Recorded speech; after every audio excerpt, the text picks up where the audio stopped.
کل ایڈوکیٹ ہادی علی چٹھا جو کہ ایمان مزاری کے شوہر ہیں، ان کی گرفتاری کا اسلام آباد کچہری میں حیران کن واقعہ ہوا۔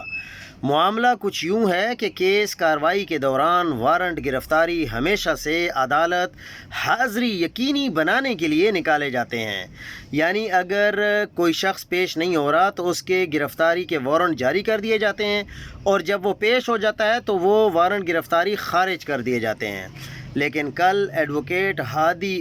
علی چٹھا کے بھی وہی وارنٹ گرفتاری جاری ہوئے تھے، پھر وہ عدالت میں اسی وقت پیش بھی ہو گئے تھے اور گرفتاری نکلنے کے چند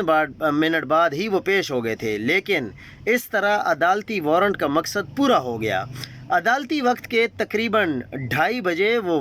پیش ہوئے۔ جج صاحب چیمبر میں موجود تھے، پھر بھی عدالت کی جانب سے وارنٹ منسوخ نہیں کیے گئے اور ایک وکیل کو عدالت کے باہر سے گرفتار کر لیا گیا۔